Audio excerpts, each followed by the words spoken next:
The Galactic Council chamber fell silent as Gull stepped forward, her boots echoing against the crystalline floor.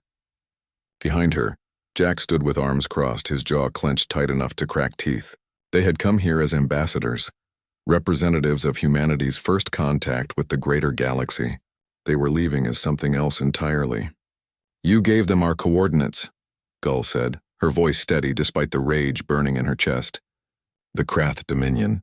You told them exactly where Earth is." Council Speaker Velthos, a being of flowing energy contained within a shimmering field, pulsed with what might have been indifference. "The Krath require expansion territory. Your world is suitable. The Council determined that sacrificing one primitive species would maintain peace for thousands of others." Jack laughed, a sound devoid of humor. "Primitive? Lady, we cracked faster than light travel in 20 years. We went from wooden ships to spacecraft in 2 centuries. You've been sitting on your technology for millennia, stagnant and comfortable." "Your development speed is precisely why you're dangerous," interjected Counselor Threck, his chitinous plates clicking with agitation. "Humanity's aggression, your wars, your history of violence, the galaxy is safer without you spreading further." Gull's hand drifted to her side, where her sidearm would have been if the Council hadn't demanded all weapons be surrendered before entry. Jack noticed the gesture and shook his head slightly. "Not yet. So this is it," Gull said. 47 alien species in this council, and not one voted to defend us. You made a deal. Earth for peace. "The decision is final," Velthos declared. "The Krath fleet departs for your system within the solar cycle. We suggest you use whatever time remains to make peace with your fate. This audience is concluded."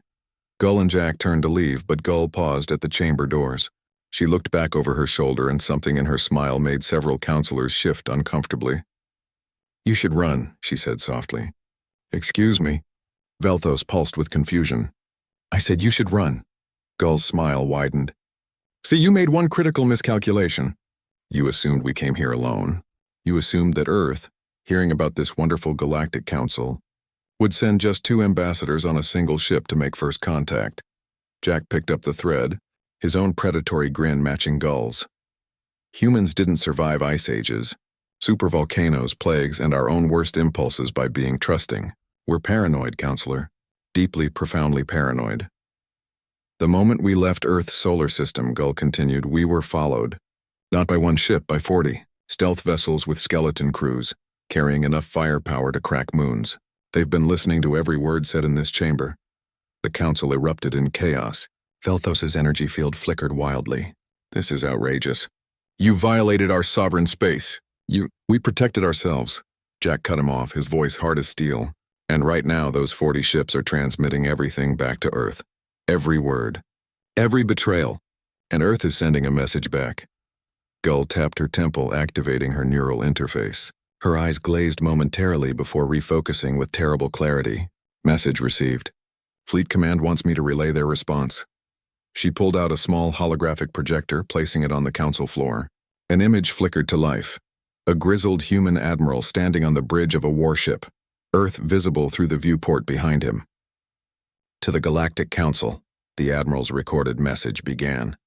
"You have declared war on humanity by condemning our homeworld. You have shown us that there is no justice among the stars, only the law of predators and prey. You chose to make us prey. You chose poorly." The hologram shifted, showing vast shipyards orbiting Earth, Mars, and Luna. Thousands of vessels in various stages of construction. Weapons platforms. Battle stations. "You spent millennia in peace growing soft," the admiral continued. "We spent millennia at war growing sharp. Every human child learns the history of conquest and resistance. We know what it means to fight for survival. You don't, not anymore." Counselor Threck stood abruptly. "This is a bluff. Your species barely achieved interstellar flight." Jack's laugh was genuine this time. "You really don't understand us at all. When humans face extinction, we don't surrender. We multiply our efforts. Right now, Earth isn't evacuating. We're mobilizing. Every factory has been converted to war production. Every able-bodied human is training. We're doing what we do best, preparing to fight like cornered animals. The Krath fleet will destroy you," Velthos stated, but his certainty wavered. "Maybe," Gull acknowledged. "But here's what you forgot. You told the Krath about Earth. But you didn't tell anyone about you making that deal. As far as the rest of the galaxy knows, humanity's grievance is with the Krath, not the Council. Jack stepped forward, his presence suddenly menacing. Until now. See those 40 stealth ships? They're not heading back to Earth. They're heading to every major information network in this part of the galaxy. By tomorrow, every species will know that the Galactic Council trades inhabited worlds for peace. That your word means nothing, that you sacrifice the weak to appease the strong. Your council will collapse, Gull said simply. Member species will withdraw. Your trade networks will fracture, and your carefully maintained peace, it dies with your credibility. Velthos flickered in what might have been panic. We can reconsider, and too late, Jack interrupted. You wanted to sacrifice humanity to save yourselves trouble. Now you've guaranteed yourselves trouble, because if humanity survives the Krath, and we will, we're coming back. Not as ambassadors, not as supplicants. We're coming back as a force that learned the galaxy's true nature. Gull picked up the holographic projector, and the image of the Admiral faded. She looked directly at each counselor in turn. You had the chance to make allies. Instead, you made enemies. Pray to whatever gods you believe in that the Krath finish what you started, because if they don't... She left the threat hanging, unfinished and all the more terrifying for it. As they walked through the council station toward their ship, Jack murmured, "Think they'll actually run?" Gull's expression was grim. "They'll try, but you can't run from what's coming. We've shown them what happens when you back humans into a corner. We don't just fight," Jack finished. "We make sure everyone knows exactly who put us there." Their ship detached from the station moments later, engines burning bright as they set course for Earth. Behind them, the Galactic Council descended into chaos, each species calculating their odds, their loyalties, and whether they'd backed the wrong side. And in the depths of space, 40 human vessels began broadcasting the truth across the stars. The galaxy would never be the same.